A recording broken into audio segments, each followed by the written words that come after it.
Hey, what's going on, everybody? It is Wednesday, time for a new episode of Recap. I am Benjamin.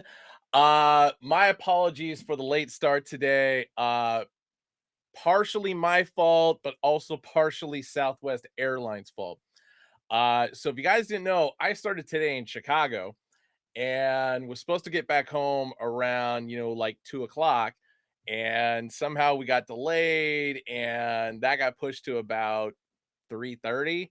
So I had to haul ass um to go get the hats, to get everything set up, uh blah blah blah. But going into the comments here, and of course the first thing I notice is Austin with the "is this thing on?"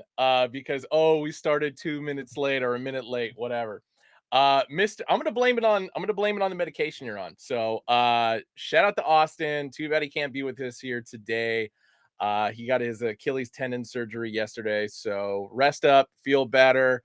Hoping for the best for you on your recovery and such. And so anyway, but yeah, that's why we're running a little bit late today. So my apologies for that. That's what I get for going out and having some fun on the weekend. My God. But anyway, third in line, what's going on? Celestino, what is up? The Bat Bean, what's going on? Hey, my wife's in here. Of course, she was also on the flight with me from Chicago. Liam Minas, what's up? I know JM1620 is in here. There he is. Mr. Dirty 130, Zeke 49, Elk Dot, what's going on? Lee Castle, Mark Swavey, what is up, dude? 713 Big RO, Ugly Man Chief. Big news coming from him in the not too distant future, but we're going to keep that one a secret for now. It's Lou, Yogi 181. What's going on? Homie Carlos. Hey, Ikari on 15. Mandon 27. What up? Apache Pothead. Ural Hito 10. Didn't screw that one up this time. Croats 10. What's going on? More beer, less work. 100%. Martinez Art. What is going on, dude? Drop D back again. Oh, I'm assuming you're talking about the app exclusive from the other day.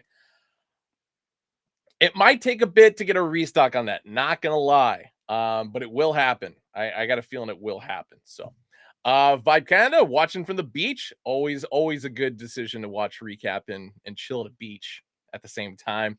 David Kearns, football is back. I'm actually doing fantasy football again this year, or at least a Pick'ems league. I vowed to never do it again after last season because I lost by one goddamn point last year. Only the top two people got money. I finished third, 1 point off. I was furious. But I decided to, swallow my pride and throw in the money, and I'm gonna do it again. So anyway. Red. How about them Astros? Fuck them. I'm so crusty, dude. The Mariners should have taken at least two of those from the Reds. I don't know what the hell was going on, or the two for sure. Should have won yesterday. I don't know what the hell was going on there. Age. Oh my God. There goes my camera. Hold on. This is what I get. I get hot about the Astros, and I start swearing, and my camera doesn't want to cooperate. So hopefully I'm back here. Please be back. Hey, there we go. Crooked Vic 713, what's going on? Adrian CR21111, what up? And everybody else. Anyway. Oh God, I don't want to know about that, Austin. K-Dog, Fat Mandino. All right, I think I've spent enough time with that, but no, seriously, thank you everybody who's joining us this week. Always a pleasure to have you in here. We got a special guest this week. So Brie, of course, was in the Philippines last week. She was coming back tonight, so she's not able to be with us. Austin, of course, is heavily medicated because of his surgery, but we have a returning guest with us, and it's somebody who I loved having on the show, was really looking forward to having him back. And so now we get him this week. And also somebody who's going to be potentially taking over for me when I get some time off. And that, of course, is the legendary TaylorMade, aka. What's going on, man? What's going on, guys? What's going on, bro? I had to give you a really legendary introduction there. I mean, I felt like I was talking too much, so I apologize for that. Man, I'm honored. Like I said, we had so much fun. We had to run it back this time. So Dude, can't wait. And for those of you guys who don't know, of course, he and I were talking for like a legit 45 minutes before the show even started, Thanks. which is exactly what had happened like the previous time we had him on. So Mm-hmm. no doubt there's gonna be a lot of chatter going on here. Oh yeah, it's like I feel like whenever me and Ben link up, it's automatically just block out about 30, 45 minutes. Make it a lunch break, something like that. How are things in Atlanta? Oh man, everything's great. I mean, obviously we're in a great spot. I can't be a more happy hometown fan right now. Respectfully, Acuna's the MVP. I understand there might be some Dodgers fans in here and they love Mookie. I like Mookie too, but a 121 mile per hour home run? Yeah. Come on. It just crystallized it, so things in Atlanta are great. Obviously we're coming towards the end of summer, but Georgia doesn't know that yet, so we'll keep that on the low.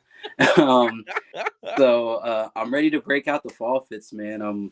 Shorts and tees are cool, but I'm ready to kind of start layering and get into some of like the little bit of the cooler fashion, no pun intended, looks and feels out here. So you can tell I rehearsed that one. I looked in the mirror and I said, "You're gonna say no, this." that was so smooth. It was so smooth. Oh my god.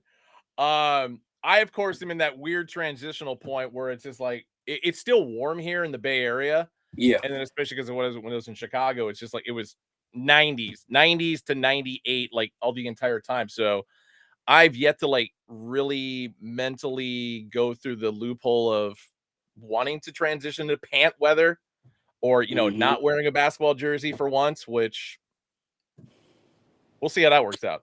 Yeah, I feel like I tried it. I tested the waters. I did a long sleeve and I was just like, nope. No, I went outside. I was like, no, absolutely not go back in the house. It's like, it's hard to do anything over short sleeves and shorts when it's 80s and 90s out here. So, but sounds so. I mean, weather's great. Can't really complain.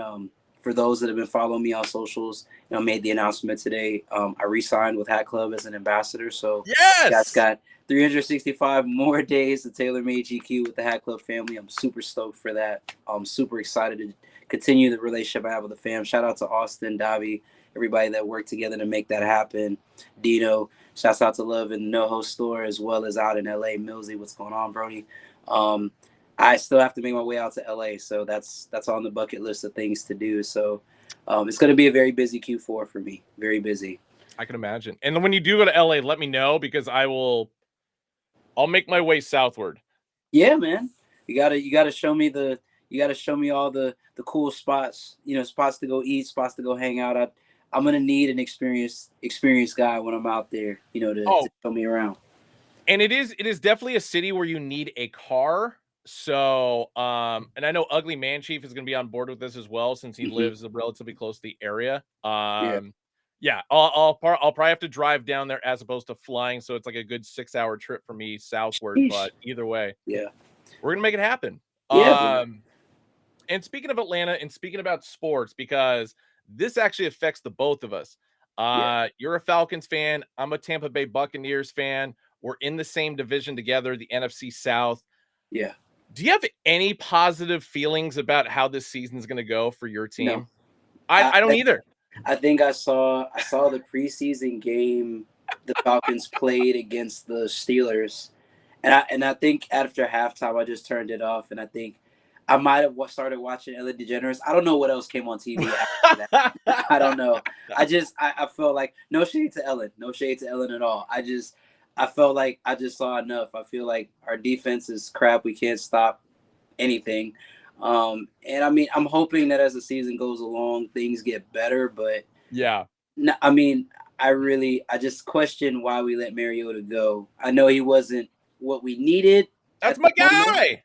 But he was a good guy. I mean, he was definitely someone I felt like if you gave him time, gave him a system, really worked an offense that played to his strengths. Yeah. We definitely could have been easily an over 500 team. I honestly feel like it's the Saints division to lose. It's really the Saints division to lose at this point. They got a healthy Derek Carr. They got a healthy Michael Thomas now. Kamara, when he gets off of suspension, will be coming back in. So Jamal Williams now at running back. Yeah, so it's which I'm still like, I'm not a Lions fan, but I'm still just angered at the fact that Williams is not going to be suiting up the Lions anymore because he was the best part of Hard Knocks last season, and especially Hmm. for the magical season they had last year. Yeah, they missed the playoffs by a game, but that Hmm. last game against the Packers and his, tribute to his grandfather after the game, and then transitioning right up promo, it's just like, It was a good story. I liked it. It definitely was a good story. Yeah, damn it. yeah. I feel like at this point, I, I just the NFC South right now. Um, I say give the Panthers some time. I think they can show some promise. Yeah. Um, Tampa with Baker. I just that's something I just got to see happen. I got to see it. I mean, theoretically, you have better weapons. I mean, but you know, that's not saying he didn't have good weapons in Cleveland. So it's like, I think it's just one of those. I got to see how it plays out. I think I'm going to give it a 3-game sample size for me. If I'm a Bucks fan, I got to give it a 3-game sample size. That's fair. If he just completely wets the bed and just doesn't do anything, then you know. Yeah, and it's funny for me because the last season with Tom Brady, and hands down the worst season he's ever had in the NFL. Mm-hmm. Yeah, the Buccaneers won the division, but it was just like literally, hey, somebody has to win this, and it was probably the worst way that anybody could, just because like, oh, all these other teams lost and you got the seasonal record against them. So I here you go, I guess. Yeah, it's like congratulations. What did you really win? What did you really win with that? I felt like for me it was Falcons were pretty much out of it by week 8. Pretty much they tried to storm back a little bit, but they just Yeah. really couldn't. They couldn't put enough wins together. They dropped too many easy games. I think last year was definitely probably one of the toughest years if you were a Falcons fan. It just the games we were losing, it was like one possessions, Yeah. and it really. I'm going to surprise a lot of people and say it was really just clock management and coaching. I would watch the games literally, and I was like, we were in position to win those games, and it just Correct. you call a timeout at the wrong time. You don't call a timeout at the right time. It's like Going for field goals when it's like you got 2 plays to go for a touchdown. What are you guys doing here? Don't go for a tie and force overtime kind of a situation. and it makes you question from a coaching perspective. Is like you have to run these 2-minute set drills, where you have 2 minutes, you got to score, you have to convert, you have to do something. So it's like you keep going through your mind, like what were y'all thinking? Like did y'all just get there and just were like, oh man, forget the plan, we're just gonna make up a new one on the side? Exactly. I don't know. And I felt bad for Mariota because like he and I went to University of Oregon together, and so Mhm. he'll have my full support. And now I Yeah. don't even know if he has a job this year or not. I don't I think he don't does. think so. I think after the Falcons released him, I don't think any team really stepped up to sign him, which was odd because there are definitely some good vacancies out there. Yeah. Um, but I feel like he's talented enough to where I don't think that he'll be in the free agent pool for long. I'd say probably maybe a midseason acquisition this year, but definitely he'll be on someone's 52-man roster before. I'm gonna make a prediction right now. If I'm Mhm. gonna guess anybody, I'm going Seattle Seahawks. I could see that, and I think Yeah. he's a he's a pro style quarterback, so he definitely fits into. Oh, apparently he's in Philly, which is Oh, also he's a great spot for him. So really. okay, never mind. See, I haven't been following, so I didn't know. See, Philly pretty much gobbled up all of the Georgia defense, and now they're man. I really just feel like this is gonna be. I honestly feel like we might have a repeat of last year's Super Bowl. I wouldn't be surprised. I wouldn't be surprised about that either. I know Yeah. Austin wouldn't be feeling it on account of the fact that he says real football starts on Monday, and of course that's his Buffalo Bills. I don't know, man. I'm a little nervous for your Bills this year, man. Yeah, I'm at this point. I'm like everybody was just like, "Yo, y'all watch it." To be real with you, I after we released them, maybe that's just the fandom in me. I just didn't follow up on where he went, but yeah, it's just I feel like as ACLians, we just the Braves got us what we needed a couple years ago. We're hoping that Yep. we get that again this year. It's like so.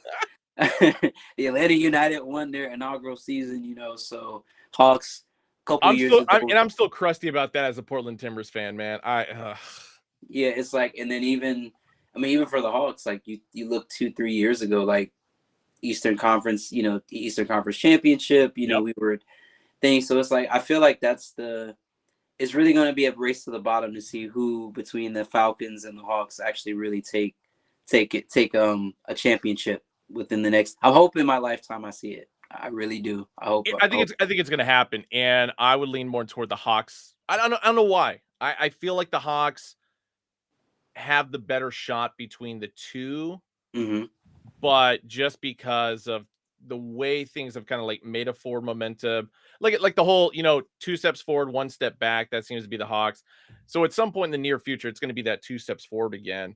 With the Falcons, I don't know. It'd be nice to get the right guys in charge, coaching wise. Players they've always just kind of had, but it's just like, it just comes down to coaching and putting the right plays together, and especially with the right players. But and they have good pieces. I mean, you got Patterson, you have playmakers, you have guys that can really play well. It's good coaching. It's developing a system, and really trying to utilize what you have. Because, like I said, in a division like the NFC South, there's no reason why they shouldn't be in the wild card. Yes. If things go the way they should. But as someone in the comments said, it's the Falcons, and I've come to expect disappointment, unfortunately. Yeah. Meanwhile, Ant Live 617 is just like flabbergasted the fact that we're talking about the Falcons and the Hawks right now. So sorry, bro. Yeah, no, I mean, you know what? I actually really feel like I really feel like the Hawks are probably going to do it before the Falcons.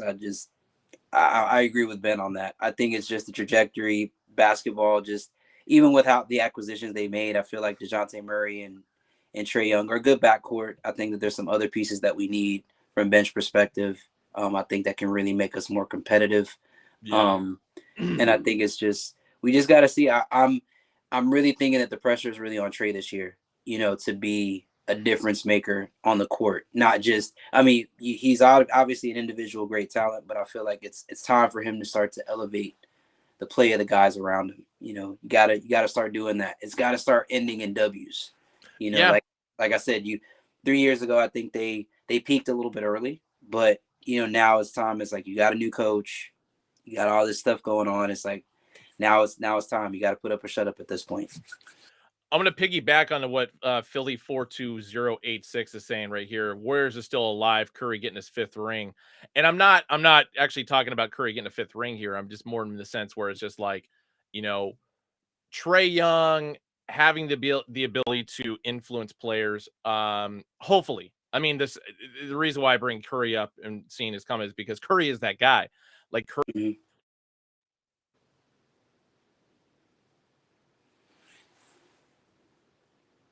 And at the same time, it's just like Trae Young could be that dangerous. And in that sense, where it's like, okay, cool, you're going to draw a double team. Then it's just like, okay, pass the ball to the rest of your teammates. And hopefully they're as effective as you are without having a double team on you. So anyway. Yeah, it'll come. I think really it's going to boil down to scheming and, offensive play calling from, really from coaching. It's like the thing that I think the Warriors do really well is there's a lot of movement without the basketball. So when you have that much movement going on, it's like as a defense, you can't really slouch against them. Not even just from a shooting perspective. It's like if you collapse too much on one guy or you overload one side, they're just going to swing it to the other side. I think this Warriors team is more vulnerable in the sense that you don't have. I think Poole is going to be a bigger loss than a lot of people really maybe want to acknowledge. I think he's going to have a really good season in Washington.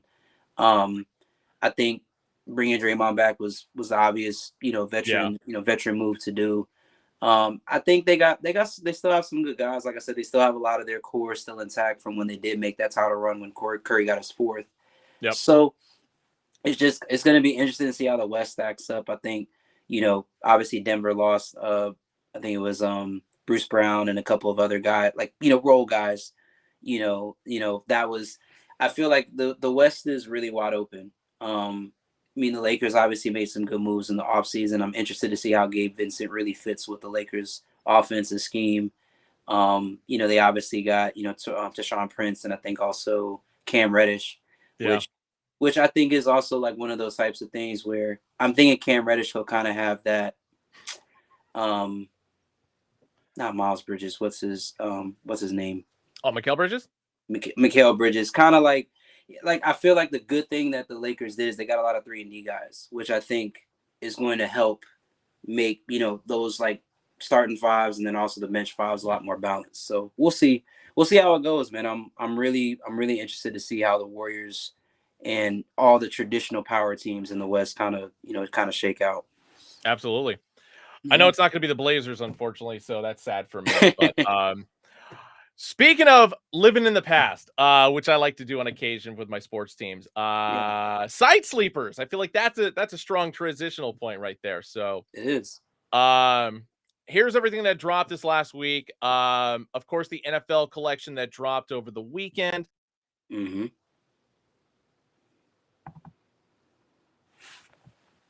and like that. And so, of course, that Mm-hmm. was to. And then there's that Denver Broncos that I was talking about, and of course, Austin's Buffalo Billios with Super Bowl That's a good one. 25 patch on the side. Nice little. I'm trying to remember what the tech term for this Mariners hat is on the streets. Um, Stony Island. Stony Island. Stony Island. Thank you. My Yep. God, I don't know why I saw it like before I got on my flight this morning, and I've been like racking my brain to remember what the hell it was called. So see, this is why Teferi comes in here. He's got all the answers when I don't. Some of them, that's alley. You threw that one up for me. That was the alley oop. I dunked it. That's cool. I love it. I'll take an assist on that. A couple other hats, if you guys didn't notice. So, Coked Out Tiger, so the Sunday Night Tunes pack. This, of Mhm. course, we had dropped at the Detroit pop-up for SneakerCon. Same with the Chicago Cubs with the 2016 World Series champions. We dropped that at the Chicago SneakerCon. This purple, orange, yellow Seattle Mariners Block S, which was Mhm. a hat that I definitely had to pick up at the Seattle pop-up that we did.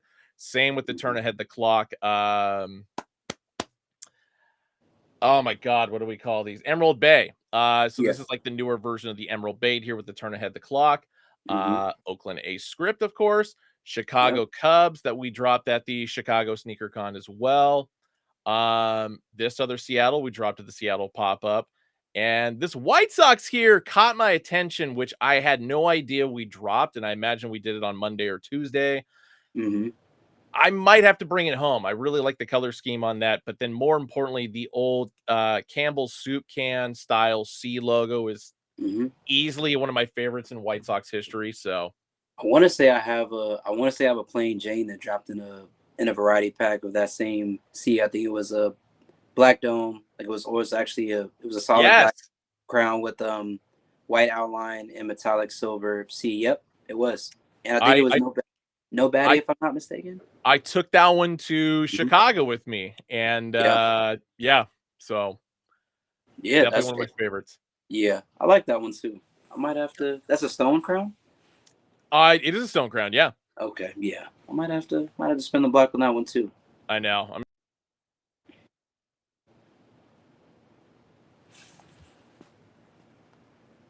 And then of course all the dome scripts that we dropped on Monday that I promised. Yeah, they dropped a little bit later than I was expecting. I think the drop time was like 4:30 p.m. Pacific, which is pretty late. But yeah, there you guys go. There's the site sleepers for this last week. Oh my God, where am I? There There we you go. go. Anyway, moving on to what we got dropping this week.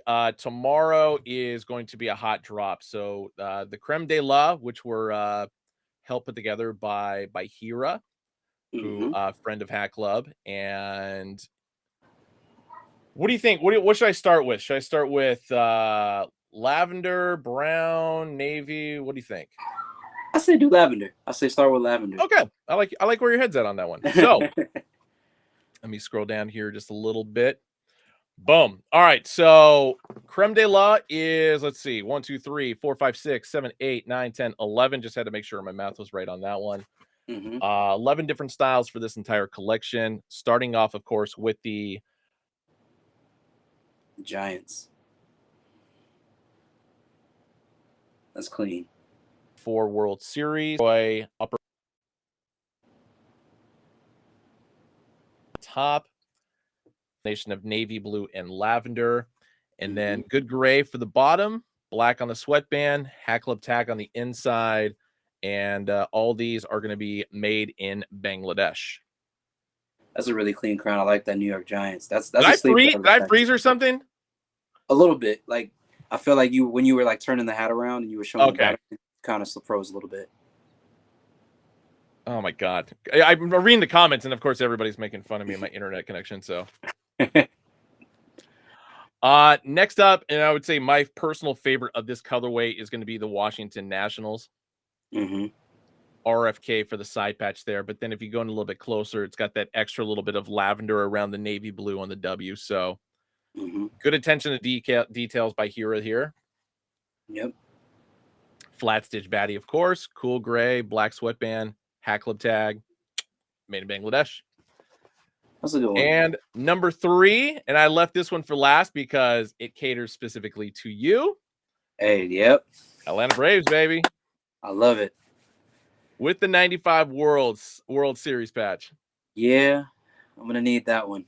I already know I'm gonna need that one. I had a feeling you might. Yep. Gotta have it. Oh God, I hope I am not losing connection right here. I can't tell because it's like when are comments coming in and when are they not? So I'm mildly freaking out a little bit. Next two I'm going with, I'm going to go the navy blue route just because we only have 2 of these. Yep. So stone crown again, brown for the front logo. Three River Stadium for the side patch, and of course, this is going to be a polyester navy upper visor, not a corduroy like the lavender we just had. But navy blue and brown for the double colorway for the flat stitch Batterman logo on the back. Cool gray underbill, black on the sweatband, hat club tag on the inside, made in Bangladesh as well. So the visor on that one, Ben, that's actually navy. That's not black, right? Correct. Yeah, navy blue. Okay, cool. All right. Yeah, actually, what's kind of interesting is there, aside from the sweatband, there is no element of black anywhere in these hats. Bold choice here. I like that. That one's a beauty. I agree. Very bold choice. Good to go with the thinner style, 70s style, but 40th anniversary American League champs. So I want to say this was probably for. Oh, it's not for 1965. So I was thinking 87 for some stupid reason. Flat stitch baddie on the back, of course. Black sweatband on the inside. Cool gray under visor. Hat club tag. There we go. So for this colorway, yeah, it's only going to be the Twins and the Pirates. So this is the only one we have 2 of. All 3 other colorways will have 3 teams available. I think the Twins is probably my favorite out of that. Out of those 2, personally. Yeah, I kind of agree with you. Plus, my wife's a Twins fan. And I have to kind of take her side on these things. Shouts out Wilder. Going with the brown 2-tone here. So, kind of a. I want to call this colorway for the front logo like a metallic mocha. Because it's not gold, it's not copper, but it's like a fine color, kind of in between. I don't know what color I would call that either, but I like metallic mocha. I think we can go with that. Metallic mocha is good. Yeah. But brown crown, champagne colorway as far as the upper visor corduroy as well as the button up top. 1999 World Series side patch. So this is the media guide version, not the on-field version for the side patch. Flat stitch baddie on the back. So brown and of course that metallic mocha as we're calling it. Cool gray on the undervisor, black on the sweatband, hat club tag, made in Bangladesh. I like that. I like the fact that all these UVs are the same colors, right? They're all grays. Yeah, the last 3, and I kind of purposely left those for last just because it's going to be the only one that's going to be a different colorway. Got you. Houston Astros fans, that's right. The first place in the AL West Houston Astros fans right here. Going with the 1980s logo. So this is actually going to be a flat stitch, not a pop-up style. And new side patch that we haven't used before. So 1986 Astrodome side patch. Get a little bit more of a zoom on that detail there. So this is going to be like that metallic mocha again, brown, a little bit of tan as far as the exterior, not white. Mm-hmm. Flat stitch baddie, cool gray undie, black on the sweatband, hat clip tag, made in Bangladesh. That's a good one. I like that. Elk calling it the horchata Houston. Actually, that's not a bad name. Not at all. Not at all. Actually, that's interesting. I think of between the Yankee and that one so far, as far as how they use colors, I like the Astros how it used colors between the side patch and the actual front logo. I like that a lot. Yeah. And this was sheer coincidence, not me trying to like start some grief, but because Astros fans and Dodgers fans are the best of friends. Uh Los Angeles Dodgers up next. So this is the third of this colorway, 1981 World Series. Your eyes are not deceiving you. So this is a larger LA logo in the front, just because the late 1950s through about the mid 1980s, it was a larger logo for the LA on the front. So that is on field specific. Mm-hmm. Flat stitch baddie on the back. Cool gray undie, black on the sweatband, hat clip tag, made in Bangladesh. I'll be nice. I'll be nice because the we may have to play LA in the playoffs. So that was a good one. It's a good crown. It was. I'll stop being greedy after October. And then the last colorway we got here. So stone crown, stone upper visor, stone button, brown for the front logo, Oakland A's. So 1999 World Series. So a little bit of lavender in there. Lavender and brown for the flat stitch Batterman logo on the back. And as we were saying, this is the only colorway that has a different underbill color. So this is going to be lavender for the underbill for all three of these. Black sweatband, hat clip tag, made in Bangladesh. I like that. That's real clean. I like I'm a sucker for this one as an A's fan, of course. Yeah. And I kind of hate to admit because I'm going Giants next. So 1980 style, so rounded off SF logo. But the 84 Jeez. All-Star game patch. That's a nice patch. It is. Very nice patch. I just hate the fact that the Giants got such a nice patch, whereas the A's in 87 just got this like dull star. Anyway. Flat stitch baddie, lavender underbill, black sweatband, hat clip tag, made in Bangladesh. Like it. And then the one I know is going to be everybody's universal favorite. Of course, had to keep this one for last. Baltimore. I don't know what it is about Baltimore Crowns right now. They're like, I feel like they might unseat Astros Crowns in a minute as far as panic. They might. The weirder part is that it's this logo specifically that's doing it. I feel like it's that logo combination with the 50th season anniversary, and then I really want to say I feel like that side patch as well, but I feel like the one I've seen most people use is the 50th season side patch. I know we kind of had to branch up because we did so many with the 50th, so I'm not against us going 60th route on this one. I think it works perfectly. Yeah. But yeah, just the combination with the lavender and the fact that the alternate logo, so the O''S. Austin, of course, being a Baltimore resident, he's gonna scoop this one up. Absolutely. Yeah, Hira, you crushed this entire collection. Yeah. And the one thing I gotta say, because it's gonna be kind of a surprise for next week, I'm gonna reach out to Hira and we're gonna have her on the show for next week to discuss the entire collection because I fully expect it to sell out. So it's kind of a reverse process where we're having the creation on after, of course, everything sells out, and then everybody can, pick her brain about that. Yeah, I feel like that process of designing a hat, especially designing a collection that uniquely uses like different types of materials, and then you have one collection that has like a completely different undervisor than the others. I'm definitely gonna be tuned into that because I really would love to hear her thought process on like, was that when she went into it, was that the thing that she was I'm looking forward to it. Yeah. I didn't mention time or anything like that. So yeah, these drop tomorrow as in Thursday, 11 a.m. Pacific, 2 p.m. Eastern, hackclub.com, Hackclub app, scoop it up, baby. Not in stores. So once these are gone online, these are gone for good. Better grab your crowns, man. Better Woo! grab 'em. All right, Friday. We're gonna try and get through this as quickly as we can. Yeah, I didn't realize this until I like really looked at the drop sheet.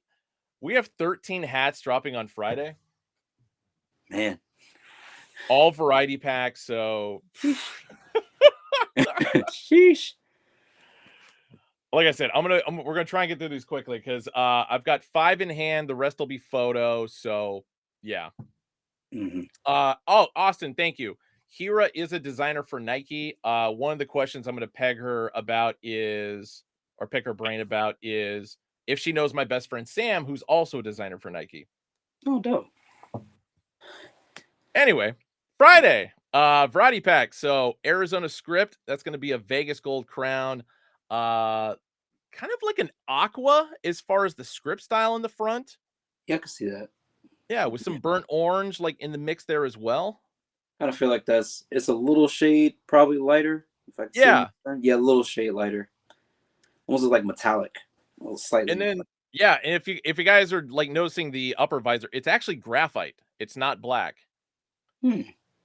So I'm finally not having, lighting issues for once. Yeah. But flat batting on back. So somebody said Flint Tropics. Yeah, very Yep. similar in the colorway.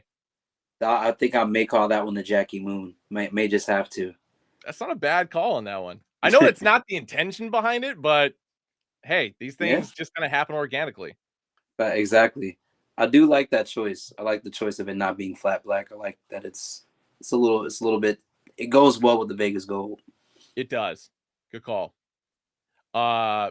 Burnt orange for the under visor, black on the sweatband, and made in China. So pretty much like we've kind of been doing.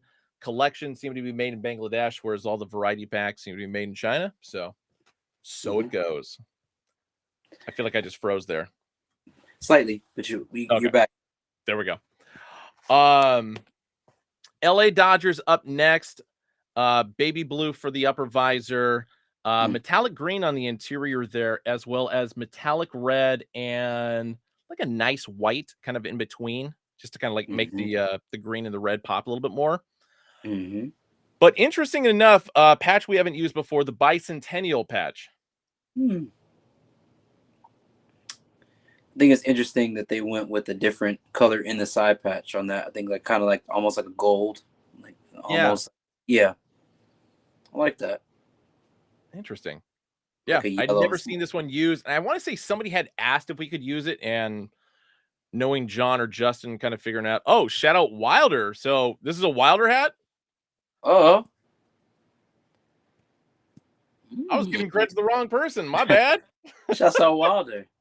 Might need to add that one to. The Hat Club LA did say I need to do some more LA themed fits, so this might be one of those ones I might have to pick up. There we go. Cool gray on the undervisor, black on the sweatband, and of course made in China on this one. So good call all around. Metallic gold, green, and red for the flat stitch batting on the back. I didn't mention that. I like that. Woo. Oh my God, help me out again. Stone Island, yep. Stone Island. Yes. But overall, baby blue for the crown, upper visor, and button on this one. 20th anniversary for the side patch. So very spot on color scheme, like the Mariners hat that we've dropped previously and a couple days ago. Flat stitch batting on the back. Light tan as far as the undervisor. Not gray. Yeah, light tan. Interesting choice. I feel like I feel like there is a Stone Island jacket. I think it's a puffer, if I'm not mistaken. It's either a big puffer or it's a down coat. I think that actually matches that perfectly, if I'm not mistaken. Got to go back in the archives and see if I can find it. But I think there's definitely a Stone Island piece that goes perfectly with that. Nice. I was gonna say it's usually not by accident that color schemes like this are thrown together. So black on the sweatband, made in China, of course. Boom. I've got 2 Cubs in my hand, so it's kind of interesting that they sent me both of these, but it also makes sense at the same time. Clark the Cubs. So the first of the mascot logos that we've been able to use. Clark the Cub also big leagued me when we're at the Cubs game on Monday. He would not take a photo with me, so screw that Oh guy. man. But old 1980s style Cubs logo for the side patch here. All metallic threading, like all the way around. Yeah, I With the noticed that exception on of the the side brown. So patch. yeah, all the blues and reds, metallic, same with the side patch here. Oh man, and that's a no batting, isn't it? No, it's got batting. Yeah. Oh, it is okay. I was about to say, oh, But same thing, metallic threading for the blue and the red. Vegas gold, of course, for the crown. Oh, there's another Wilder design. How do you guys know this and I don't? that's Wilder's been getting busy, man. That's I'll say. that's two. Damn, Wilder. Smart to go with the retro green for the underbill and then black sweatband. So made in China on this one, of course. Jeez. That's what I get for going away for like 3 days. Apparently I missed all the news. And then next up, another Chicago Cub. So using the 1960s style, or the Michael Myers logo, as I like to call it. So just black and metallic gold with a white outline, black crown, black upper visor, black button. The Ivy or Wrigley Field side patch. My apologies there. Oh, check John's page. Yeah, okay, that would probably be helpful if I did that. So what happens when I want to take days off? You know, it's like it's not working. My bad.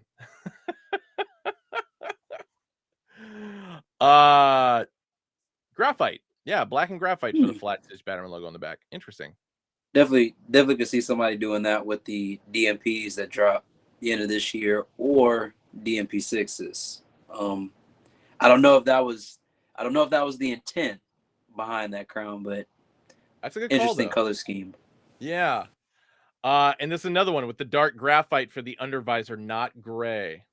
Black sweatband and made in China, of course. So yeah, I feel like there, from a matching perspective, there's probably a lot of thought that went into this one. Definitely. All right, let me bring up the photos real quick for these last few. Boom, boom. Like I said, I had 5 in hand, and so I've got 8 photos to show off real quick. There we go. So Chicago White Sox up first. Vegas gold. Looks like olive green, like a light olive green for the button in the upper visor. And a combination, I'm gonna say it's teal, neon green, metallic gold for sure. A little bit of olive as far as in the side patch as well. And it looks like gray for the undervisor. Yeah. It kind of reminds me of, what was it? It reminds me of the Angels crown that came with the Wanted pack. Slightly. It's not exact, but it's like it's kind of in that same family. Actually, let's see. Do I have that? That's a good transition point there, man. Teferi just bringing the knowledge on this one. I need to retire is what we're saying. Like it's the Teferi show now.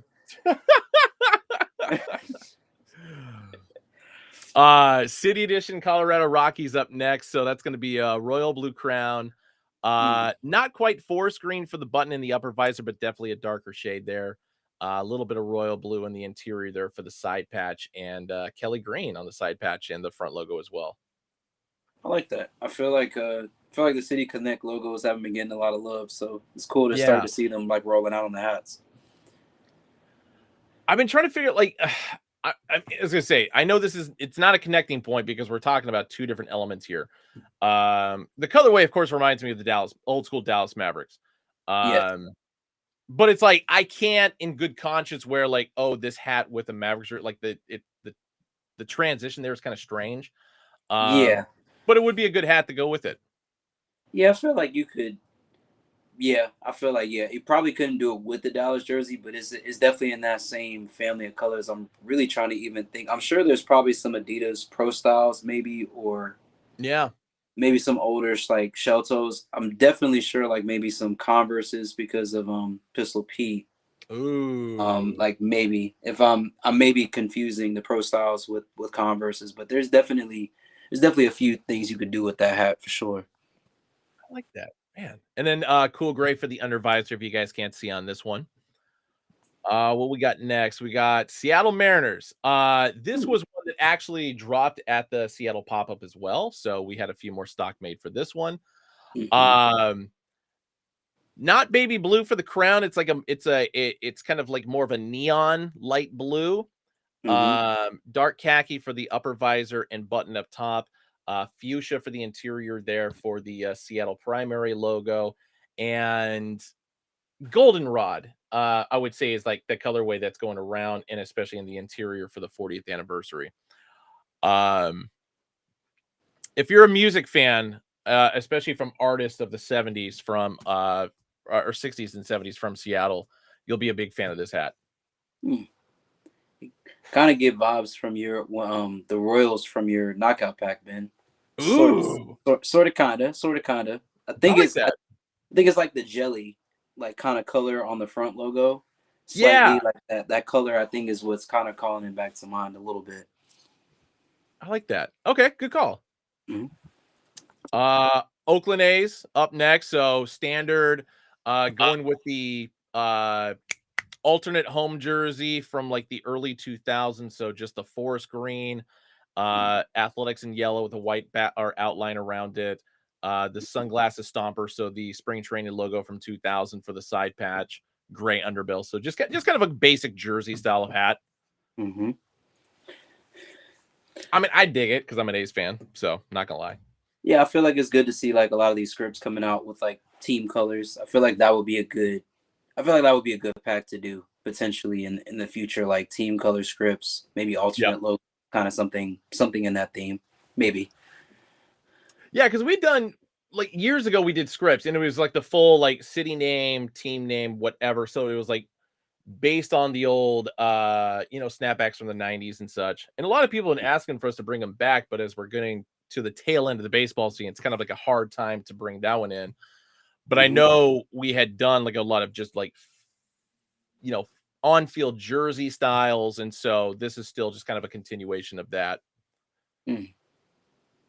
Red, I'm gonna kick you out of here if you keep up that attitude, mister.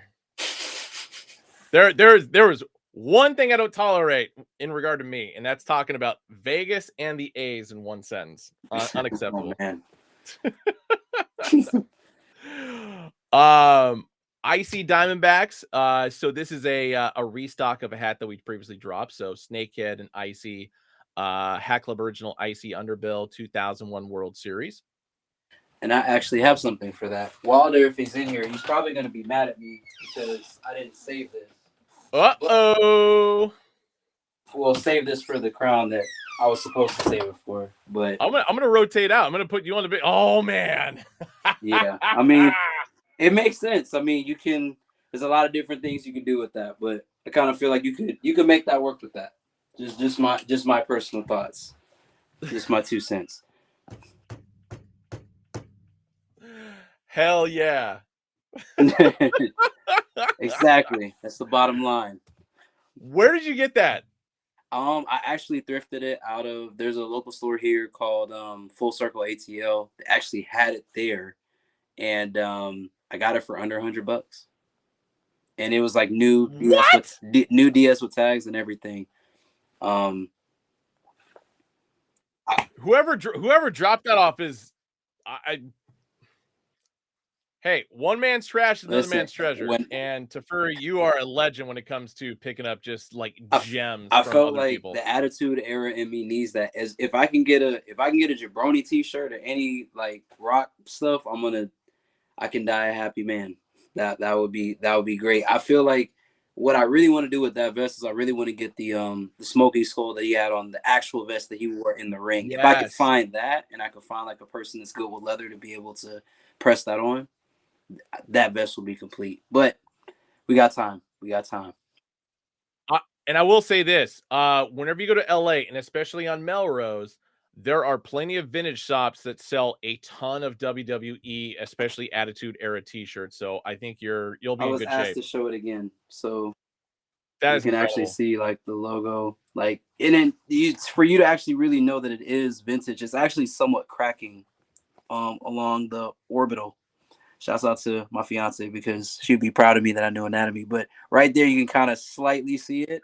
You can slightly see a little bit of cracking, but I mean, other than that, it's in great condition. The leather is really well conditioned. I mean, both sides are great. When I saw it, I was just like, "How much is that?" He was like, "How much you want to give me?" And I was like, "You take under 100?" He's like, "Yeah, I'll do that."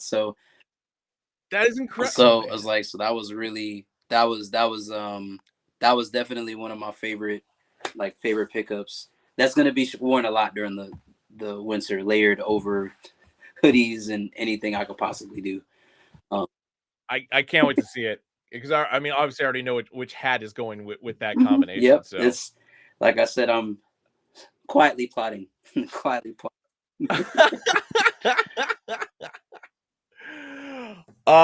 Next up, California Angels. So just a basic two-tone navy blue Mhm. red. Going back to the mid 90s, California Angels Days, 35th anniversary for the side patch, gray underbill. So just good on-field colorway there. So yeah, so I was gonna say, so Ben, I have to. Is it, and maybe even the Los Angelinos or West Coast guys in the comments and girls in the comments, is it? Do y'all get mad if people call them the Anaheim Angels, or is it Los Angeles Angels now, or California Angels? Like, what would be the appropriate name for them for the team now? So it's weird because like the full name is Los Angeles Angels of Anaheim, which is just Yeah. dumb and too many words. So I mean, I'll still call them. I'll call them the Los Angeles Angels because it just kind of like rolls off the tongue nowadays Yeah. anyway. But for the most part, yeah, it to me it's either California Angels or Anaheim hmm Angels. Yeah, I normally say Anaheim, but that's why I was just like, is it more correct to call them Los Angeles? Because I mean, some Los Angeles folks that I talk to, it's only the Dodgers. That's the only LA team. So No, which is true because as it's shown up in the comments, like the Angels do not play in Los Angeles. I don't know if I froze or if he no, you're froze. good. No, I'm still here. Okay.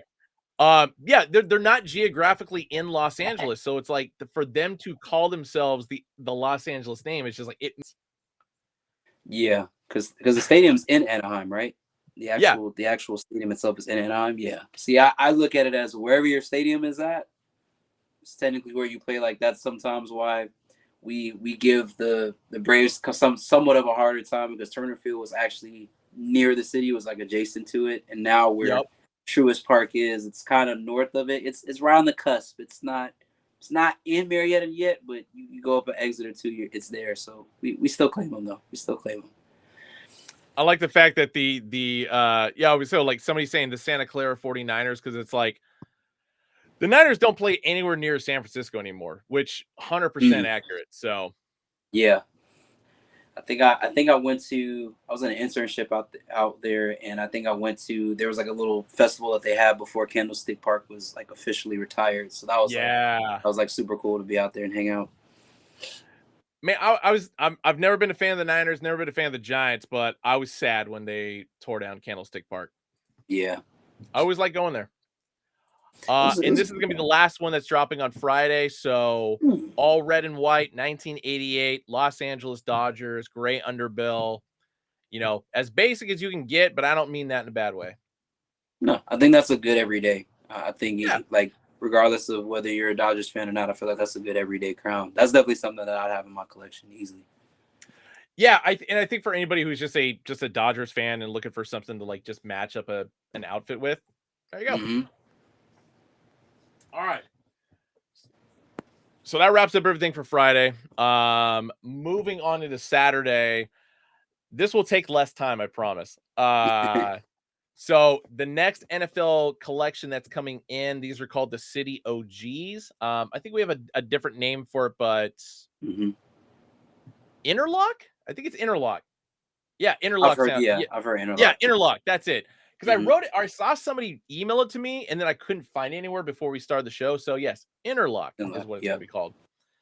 Um, Basically, what it is think of the way baseball logos, letter logos, and stuff, interlock with one another, and then so doing that with NFL teams and colors and such like that. So first Oilers. up, Houston Oilers, not bad.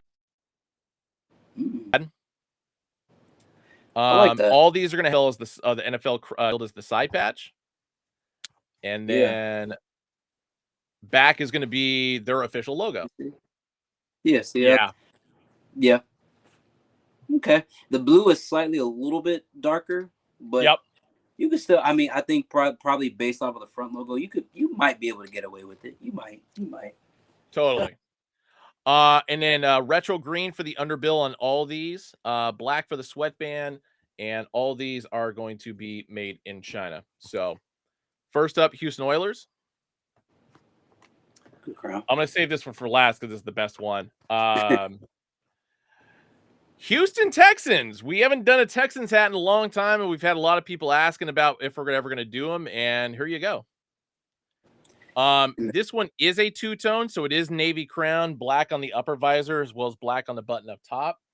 But yeah, much smaller actual Texans logo on the back compared to the Oilers one. So, And that not front bad. logo is red metallic, right? It is. I've never seen that Texans logo before. That's tough. I like that. No, I hadn't either. I'd never seen it used on anything other than like a jacket Yeah. or just like like a shield logo they have for like posters and stuff like that. But yeah, as far as on Yeah. a hat, I had not seen it before. Yep. Next up, we are going to Philly.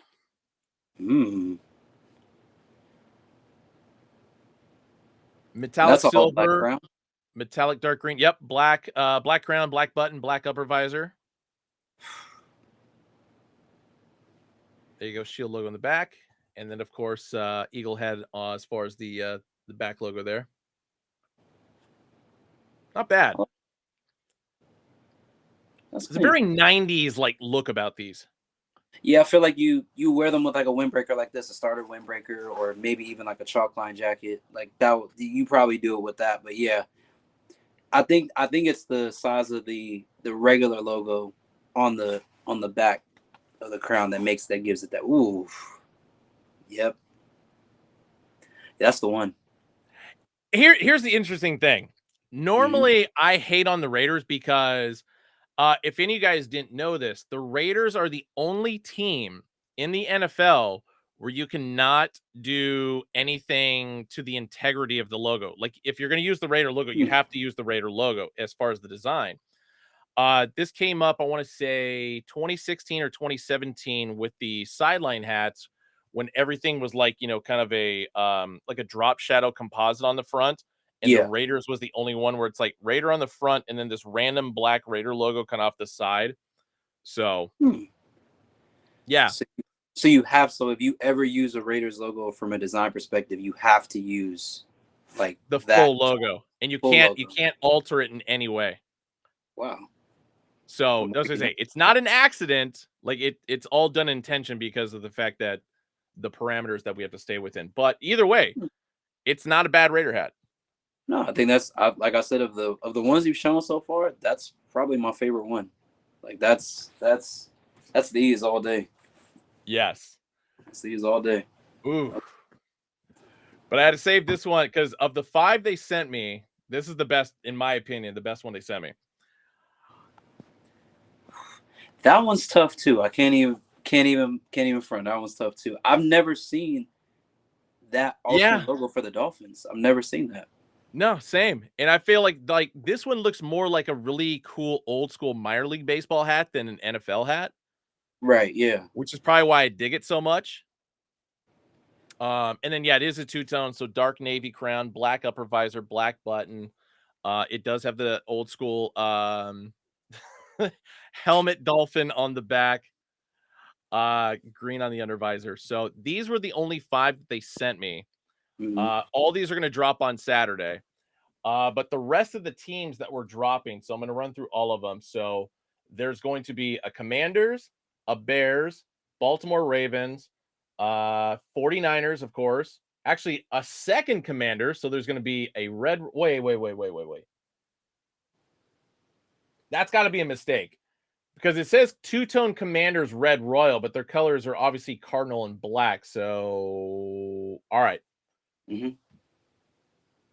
Trying to think. Yeah, that I think doesn't. it's supposed to be the Bills because I'm not seeing the Bills written anywhere on here, so I'm thinking it's the Bills. Okay. Oilers we did. There is going to be a Bengals. There's going to be a Broncos, a Detroit Lions, Green Bay Packers. Looks like there's going to be a second Oilers. So there's going to be a light blue black, and there's going to be a black light blue, which is one I showed you.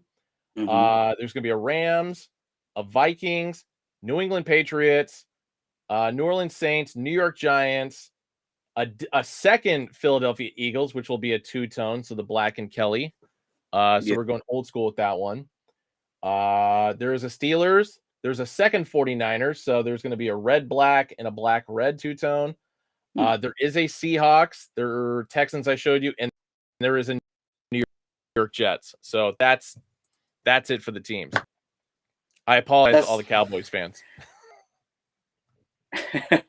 Cowboys fans. I don't think there's any Falcons in there either. So, it's all good. Yeah, We got love on the last pack.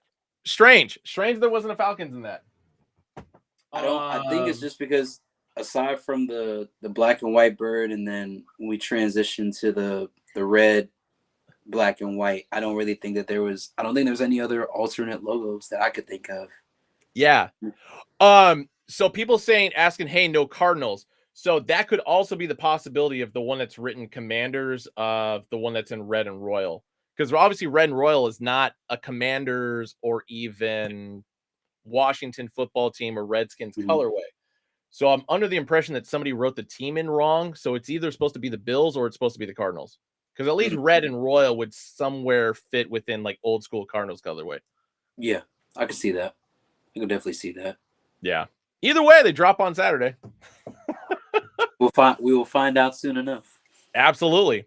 Monday is going to be a minor league Monday. I don't have those on me. Oh my God. I got to show this off. I forgot a hat that's dropping on Friday. This is probably pertains to all you Houston Astros fans out there. My bad. Actually, it's a really good looking hat. So it's the dark khaki, old school mid-90s navy blue with the 35 great years. This is going to be a green underbill, blah, blah, blah. Anyway, moving on into Monday. So minor league Monday, but then there's an NFL drop as well. So this is all of them that are going to be dropping on Monday. All these are going to be team colorway. All of them are going to be black corduroy upper visors. If you guys can't tell in the photo, I know it's a little tough on account of everything that's going on there.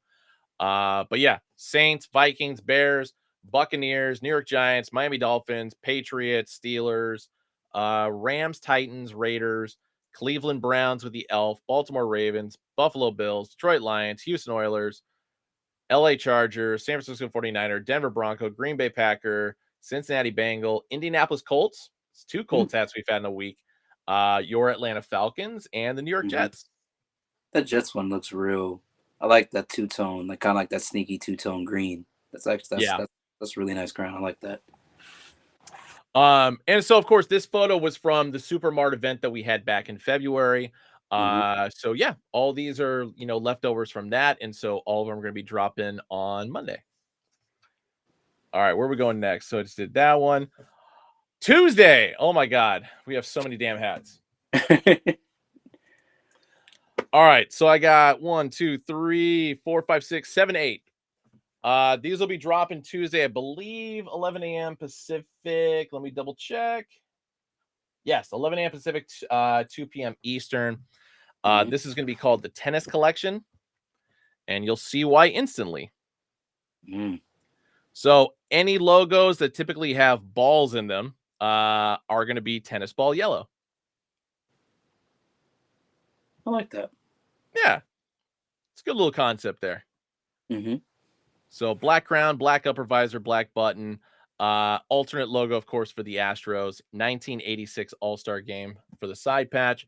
And this includes, actually, for the Batterman logo on the back, all the little baseballs in the Batterman are going to be tennis ball yellow as well. So in regard to details, very well thought out and executed.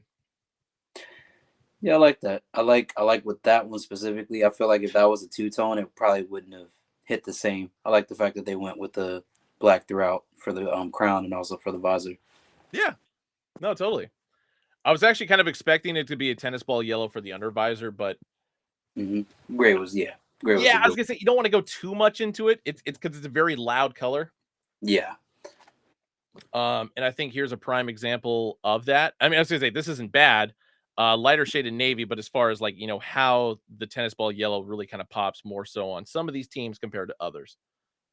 yeah. I like this one because the Minnesota Twins has that superimposed baseball. So yeah, that's actually really clean. I really like that. Yeah, not bad. Mm-mm.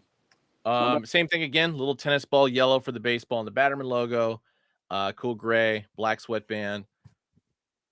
Made in Bangladesh on all these. Mm. This one's pretty loud though.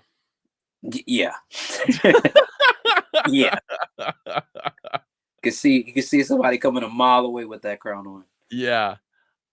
Interesting use of a side patch I haven't seen. This is of course an old Cubs logo from like I feel like the 1920s. Metallic Yeah, gold for the mitts, and of course tennis ball in the interior yellow for that baseball. Interesting. and that's a two-tone, right? It is a two-tone. Yeah, so forest green and light navy blue. Okay, okay. But cool gray for the undervisor, black on the sweatband, made in Bangladesh. Next up, Arizona Diamondbacks. See, normally for a crown like this, I would really expect the gradient and all of that to be like one of the reasons why that's top of the pack. But I really feel like that Minnesota, and I think someone in the comments has said it already. I feel like the Minnesota is going to be the sleeper of this pack. I think a I lot of agree. people are probably going to be drawn to the Astros at first, but I think for theme wise, the Minnesota one definitely knocked it out the park. This one's good too, though. I do Yeah. like that. Metallic silver on the interior there for the Diamondback side patch logo, but I mean, just because of the fact that you can highlight these things with certain front logos compared to others, but then also have the complementary colors in there, like Yeah. it does work well with this and doesn't overtake it. The Hmm. crown and upper visor are actually dark royal, not navy blue. So just so you guys know. Hmm. But yeah, cool gray, black sweatband, tennis ball yellow, of course, and the Batterman logo in the back. This one, I feel like if you're just a tennis fan in general, and especially with the U.S. Open going on right now, Yeah. and especially because we went the Shea Stadium patch, the old school Mhm. Shea Stadium patch, like this one actually goes in like a bit too hard.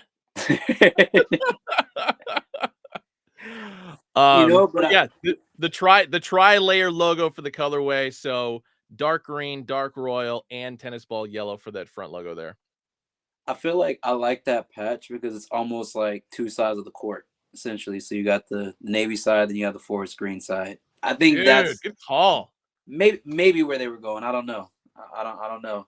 I'm shooting in the dark here with that one. I I guarantee you're probably right about that.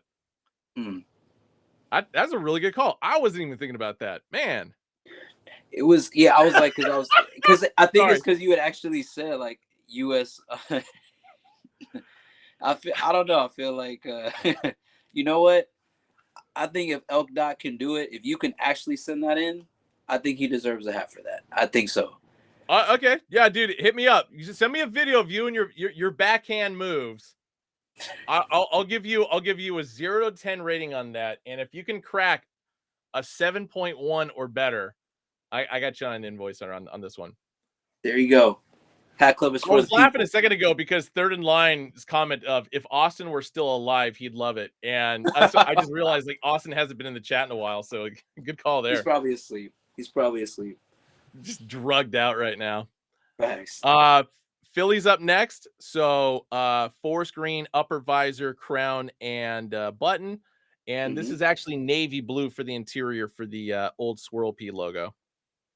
I think I like this one too because it's like with the Mets one, you had the side patch kind of playing that kind of real tennis on the tennis theme. I like how they use the inner outline of the P to actually be like a tennis ball. I like that.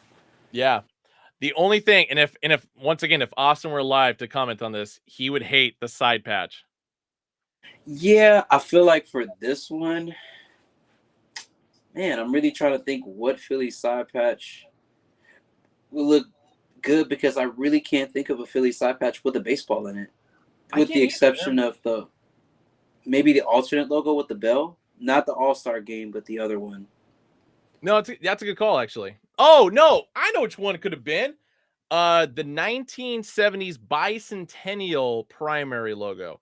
So it's the one of the boy and the girl dressed as like old Like Shakespearean looking yeah, characters. yeah. I was gonna People. say Okay, okay, colonial okay. times, whatever, because they're throwing a baseball around it. It's like I feel like that would have been like an ideal one to go with.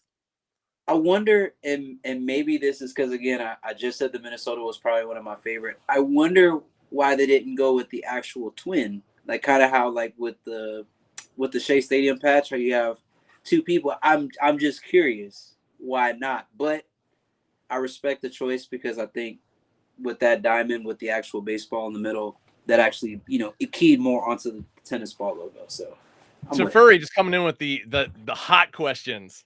it. Be in the room.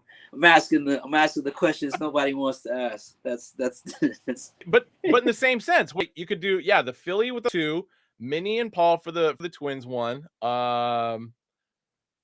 Anything else that Oh has yeah, two somebody said characters? Bomb Squad. The Bomb Squad logo for the Twins Yo, would have been another ooh, good one too. I didn't even remember that one. Good call. Who was that? Vallejo. Good. Not coming back. Vallejo on it. Vallejo.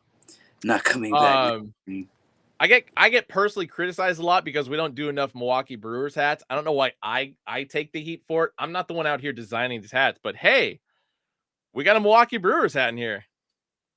I like that one. Yeah. Yeah. Dark royal, so kind of on the lines of actual Brewers colors, so not bad, but white Mhm. glove, or MB logo, the glove, whatever you want to call it. Tennis ball, yellow ball interior. Silver anniversary of the 1982 American League champion Milwaukee Brewers. Yeah.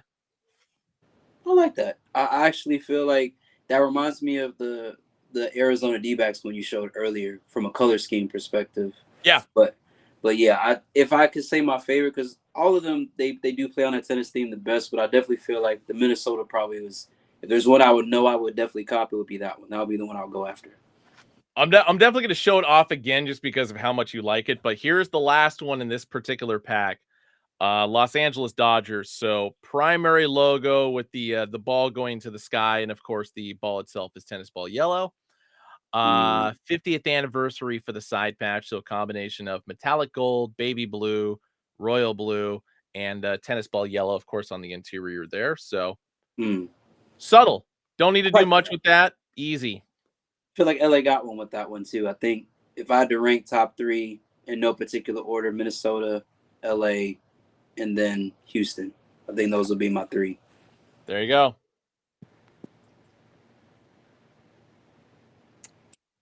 For me personally, and I'm not gonna go in any order, but it's like Minnesota, Mets, Mm-hmm. and then I'm actually going Brewers. I'm not mad at that pick. I'm not mad at Yeah, that. yeah. But yeah, these are gonna be dropping Tuesday, 11 a.m. Pacific, 2 p.m. Eastern, hackclub.com and on the app. Home stretch. We got two more topics to talk about here. My God. This next one's gonna be pretty quick. LA store, of course. We got drops going on there. These are going to be dropping on Saturday. Some of you guys may have already caught these at the New York store about a month or two ago. So Cincinnati Reds, Royal Black two-tone, and then also Pinky Underbill. That's the highlight of this. Yeah. And Seattle Mariners, Navy Teal. So on-field style colorway, 35th anniversary for the side patch. Both of these going to be pinkies. Shout out to Frosty Cream, of course, for busting these out. Yep. And then on Sunday, pinkies time two again. So Boston Red Sox, forest green crown, black upper visor. I'm trying to remember what side patch that is. I only saw it the one time when I was in New York and I forgot. Yeah. And then, of course, St. Louis Cardinals, purple and black two-tone. 100th anniversary for the side patch on that one. But yeah, pinky weekend, basically. Oh yeah, I like of those two. I definitely like the St. Louis two bird, like dual cardinal on that. I feel like that's a logo. Oh, I think I froze.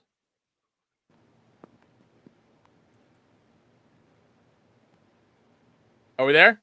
Yeah, we're there. We're still here. Okay, yeah. Cool. My bad. Even though I have no control over that, my bad. No, you're good, man. K-Dog, these will not be online. These are dropping at the Melrose store in Los Angeles. So Boston, St. Louis on Sunday, and then Seattle and Cincinnati on Saturday. Seattle's a good crown. If you guys have a good crown. Yeah, if you guys get a chance to cop that, I highly would recommend that. That's probably one of my favorite, because when I think Frosty did it at NoHo, that was like in the first batch that dropped, like the Raiders and everything else, and the Guardians, the Yellow Guardians, which is the other one I got, was out of the second drop. So definitely the kid out of the first one is my favorite, one of my favorites. Yeah. I got distracted by somebody asking me a question. The Padres, the black side, the Batterman side patch one. No drop date on that one yet. Sorry. And then somebody asked me to show off the Astros tennis ball again. So there you go. No, actually, in regard to all the pinkies that dropped in at NoHo, I didn't pick up any because I'm dumb. No, actually, it was because there were like 6 other hats that dropped at the same time online, and yeah, that was a real tactical week. I'm not gonna lie, I had to make some decisions, but I feel like that Frosty. As a matter of fact, let me see if I can find that crown real quick. I think I actually can. Yep, it's right here. Just got it. Yep. Very good crown. Boom. Very, very good. There is I think he's in the chat here. Somebody on Twitter especially that hits me up all the time for that hat because he lives in Iowa. Mm-hmm. And I haven't forgotten if it is you that's asking me about this hat in the chat, I haven't forgotten about you. It's just like I'm still trying to figure out how to be able to pull that off. Because the sad part is the LA store and the New York store don't ship to customers. So yeah, online orders, if we run out the warehouse, whatever stores have them usually will ship them out, but the 2 flagship stores are the only ones that don't do that. So that's like I said, I'm trying to figure this out. Yeah, we might. Okay, it is okay. It is you, Red. Thank you. Yeah, I'm working on it, man. It's working. Ben is a man of his word, Red. If he says he's gonna do it, he got you. He's got you. Store opens at 11 o'clock. So both NoHo and LA actually have like the same time frame. So 11 to 7. Mm-hmm. All right. So this weekend, oh crap, I turned it off. My bad. Last thing we got for you guys. So this weekend, of course, is the Battle of the Brims that's going on in the Bay Area, specifically at Stashed in San Francisco. I meant to bring up a map in case you guys didn't know where it was at, but if you guys know where Chase Center is, it's a few blocks south of that. So there you go. Ugly Man Chief is going to be there apparently, which I'm stoked about. I'm going to be there. Davey's going to be there. Chris Ruley, Precious from the Great Mall store, she's going to be there. So get your asses out here and come say hi. And there's a lot that's going to be going on with that. So I made sure to keep the slides. First off, we're going to have battling DJs, somebody from San Francisco and somebody from Oakland, basically going to be doing a versus battle, which actually I'm kind of like looking forward to that.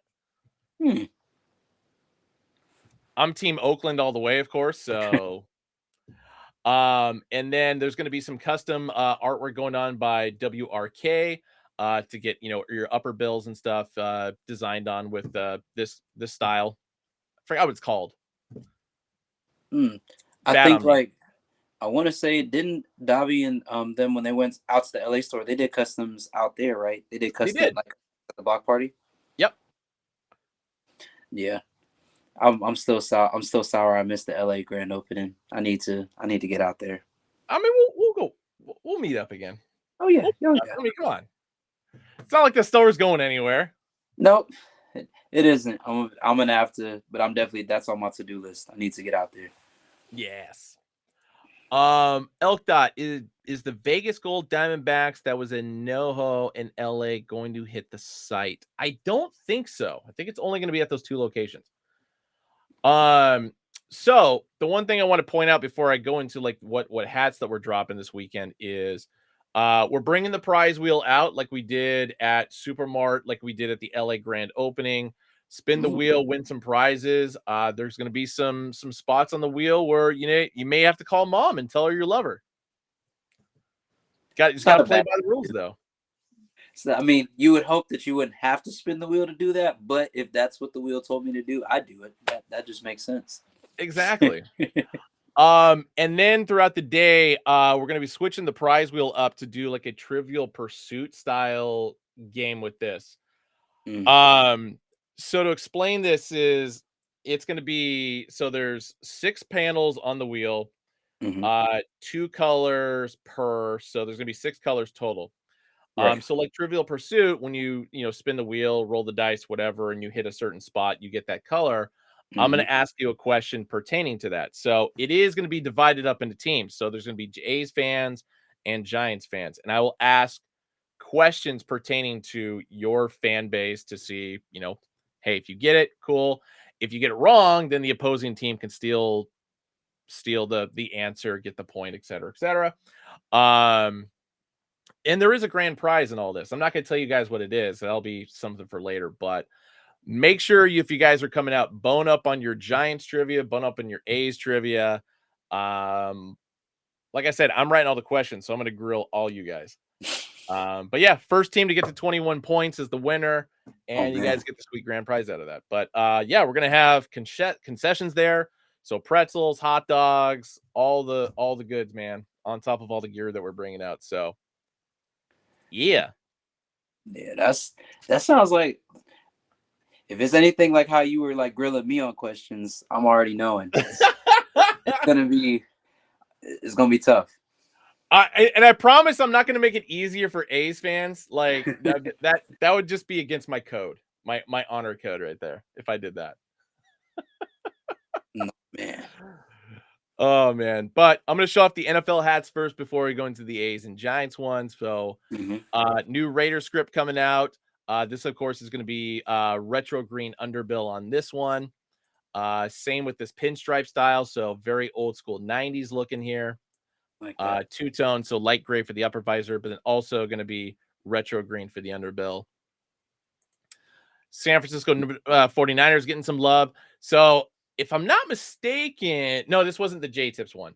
But this is a Vegas gold crown, light gray for the upper visor and the button up top, Super Bowl 24. And stone, or actually no, off-white. I'm sorry, off-white for the crown on this one. Shield logo is going to be the side patch on this one. Cardinal upper visor, Cardinal button up top, SF logo for the front. John, of course, doing another old school script style from the 90s for the San Francisco 49ers for the two-tone. These are all fitted, by the way. I don't have any photos of the snapbacks that we're dropping, but we will have snapbacks there as well. I was just about to ask that. Ooh. Oh, yeah. Another satin style for the 49ers, even though we had that gold and red two-tone. John, being a big 49er fan that he is, of course, went to the old school red. Awesome. And then into baseball. So for the baseball ones, I've got crown, side patches, underbill and stuff, photos for these. Now, this isn't a mistake. This is a Houston Colt 45s that will be at the pop-up. It's the only non-Bay Area team that will be at the pop-up. That's crazy.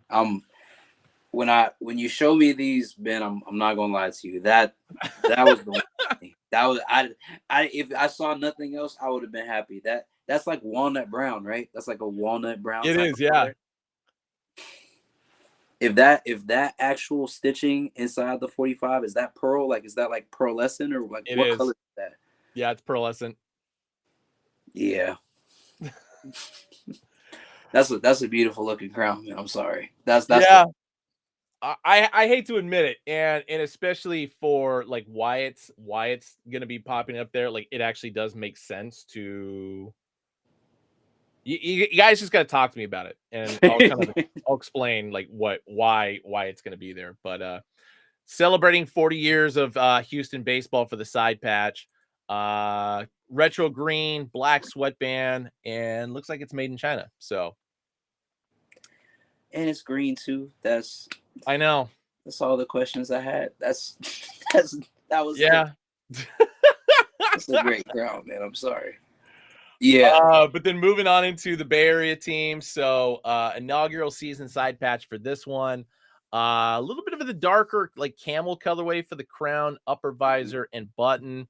Now, the only thing I don't know, because I haven't seen it in person, is I can't tell because of the lighting if this is brown or like a really dark plum as far as the script style on the front.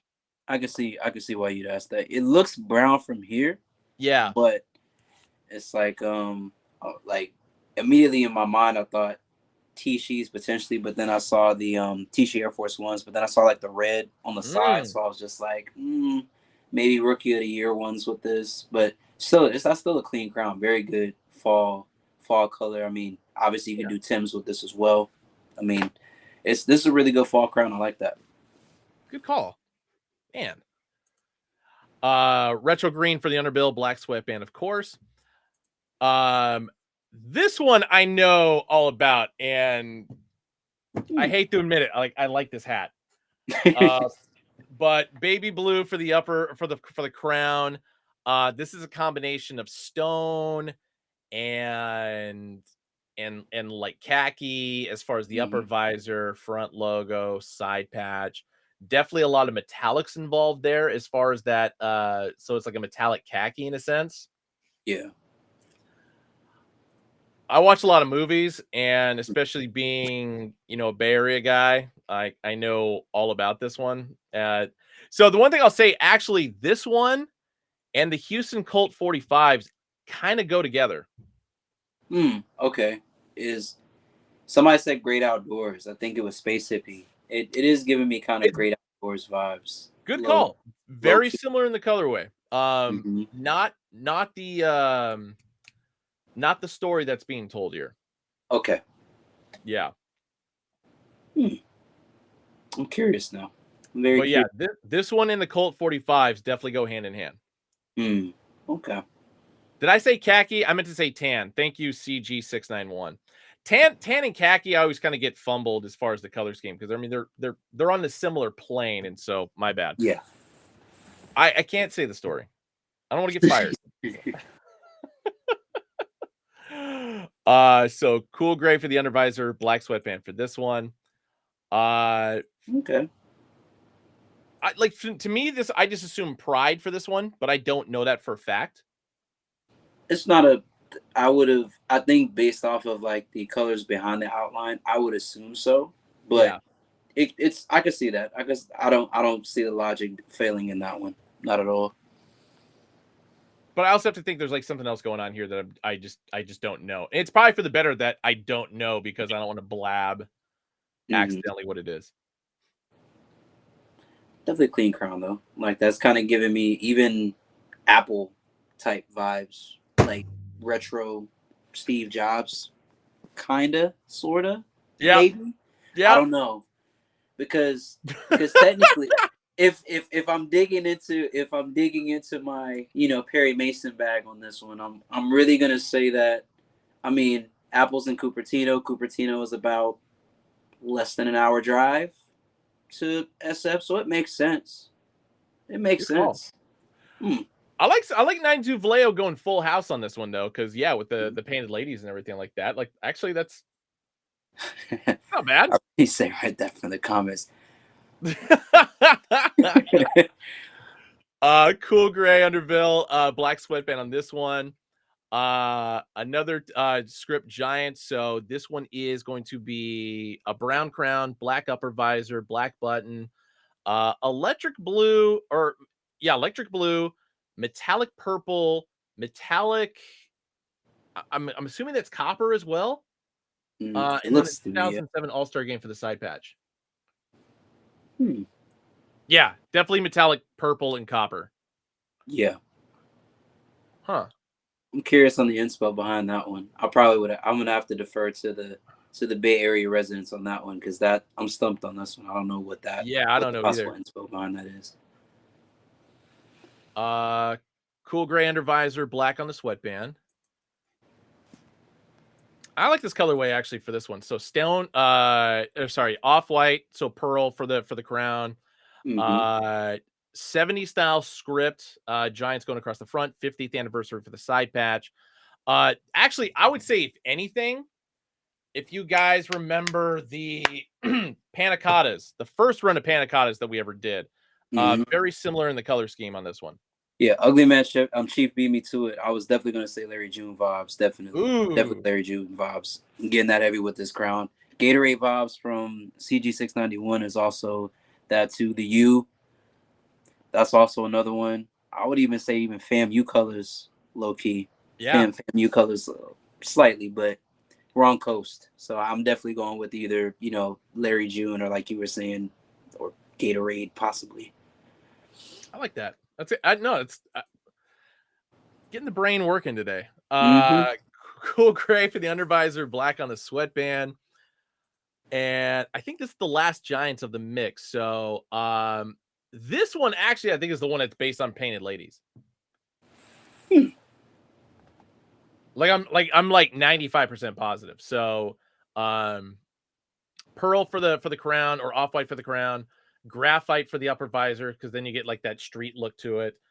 2007 for the All-Star game patch, and of course the color scheme. Yeah, going forward to back. Yeah, the two logos with the trailing colors, I think this one's my favorite one between that one and the other one. Yeah, I feel like this one came out a lot better than the other one. Yeah. And then, yep, cool gray undervisor, black on the sweatband. On to Oakland, and we don't have as many A's hats as we are going to have Giants fans, so I apologize for that. But these were the highlighted ones. I think there's like still 2 more A's hats that are coming that I don't have photos for. Mm-hmm.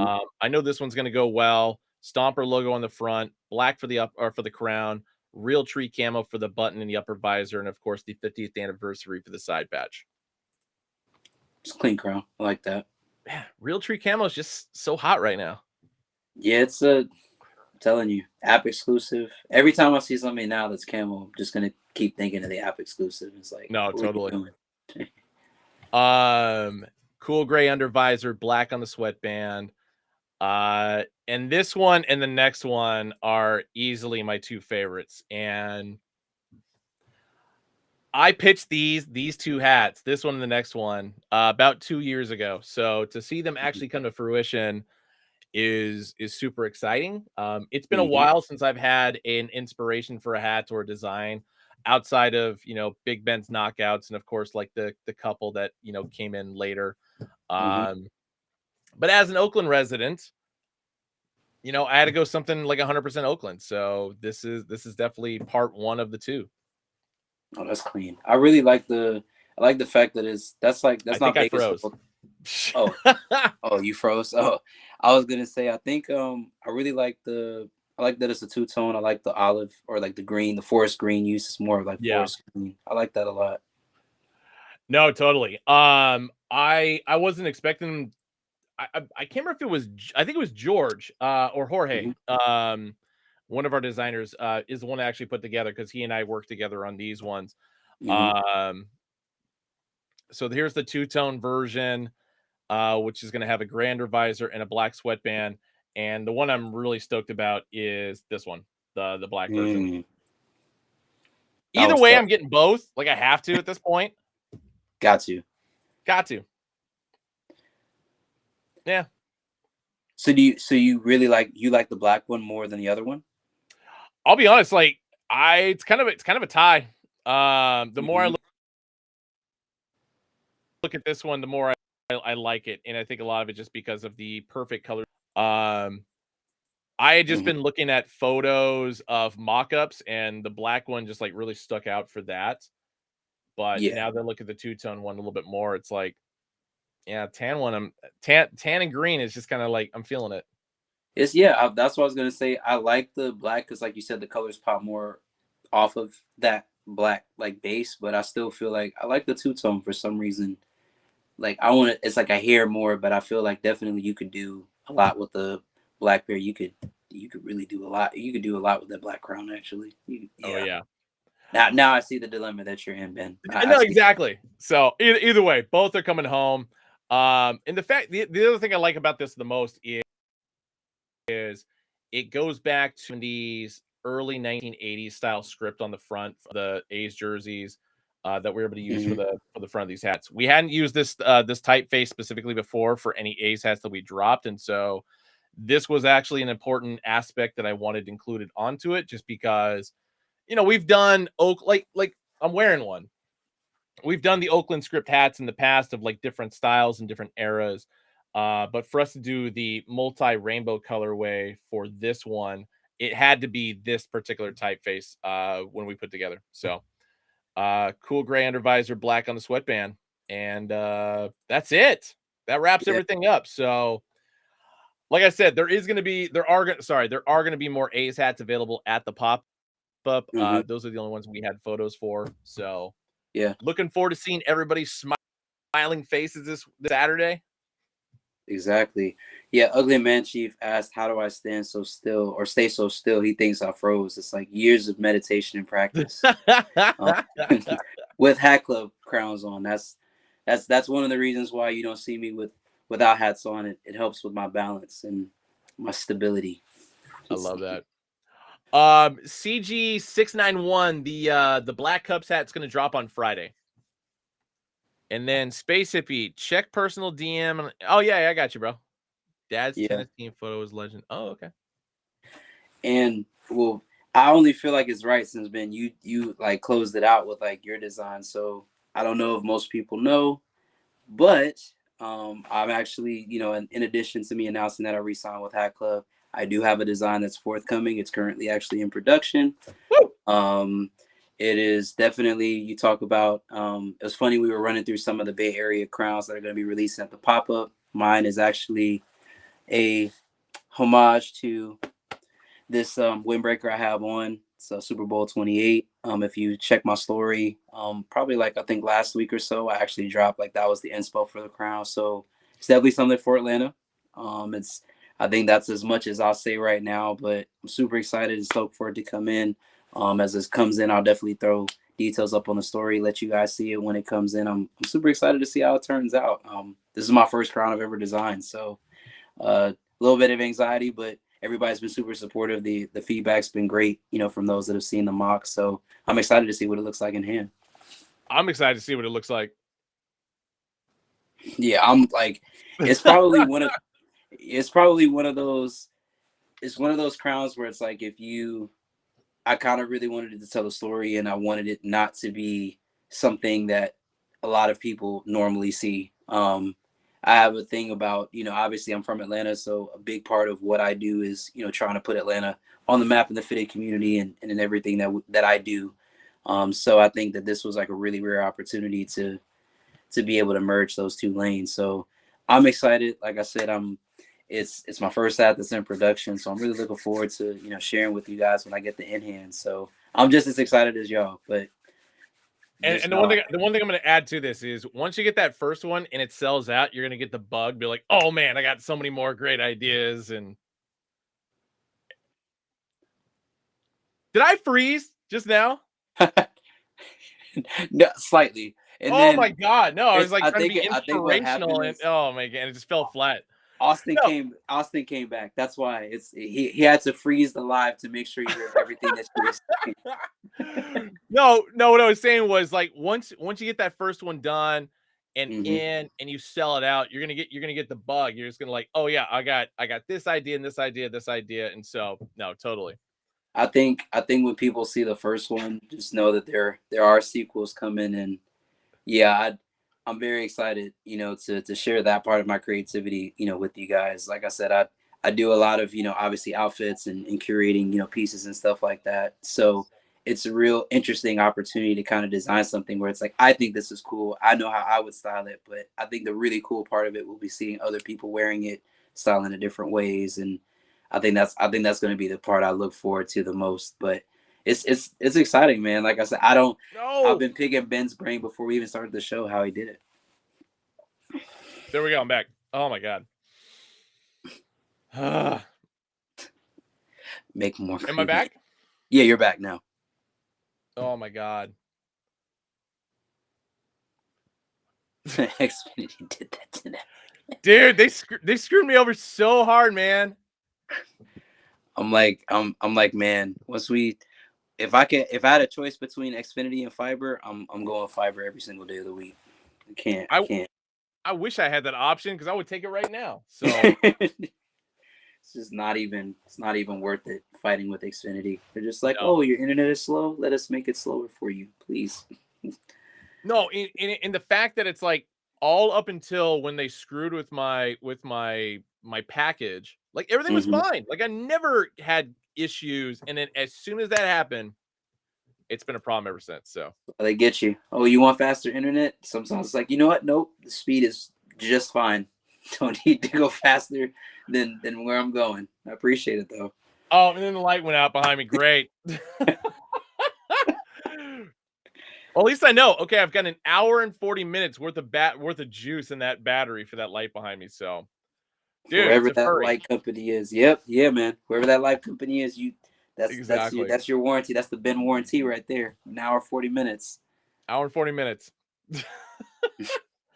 No, I can't appreciate you enough for coming on and joining us this week, and especially for catching last minute, me getting in, back from Chicago late. So I'm glad we were able to pull this off. And Yeah, seriously, man. your attention to detail and everything, and I know it's going to go a long way, especially for the hat that you're going to be dropping. So Mhm. I look forward to it, and I look forward to the next year of working with you.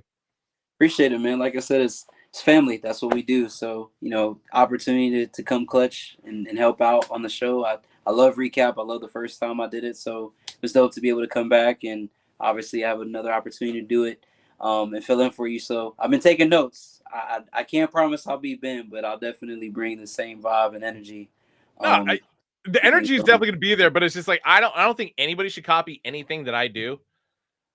Um, for obvious reasons, my internet and lighting, and I mean, just at some point, I frustrate Austin to no end. So just don't do that.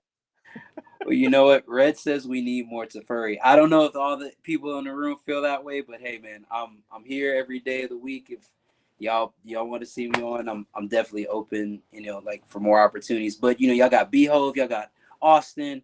See, I already got an All Star cast as it is. I'm just pinch hitting for the All Stars. That's all I'm here doing. But I But the appreciate. important thing is you're part of the All Stars. You know what? You can be an all-star reserve, but you're still an all-star. That's a good Exactly. point, Ben. I didn't think about that. See, you said you needed me. I needed you to remind me of that. So I appreciate you, man. Absolutely. Yeah. So Um. Oh, go ahead. Sorry. no, you're good. I carry on. I'm gonna do bench warmers tomorrow. And yes, for the exact reason you brought up, because I want to talk about Oregon versus Texas Tech this weekend, especially everything. Actually, the big thing about that is the fact that this is the last season of the Pac-12, and they are the only undefeated conference in college football right now. Who the hell saw that coming after week one? That's crazy. It is. Uh, It's never happened.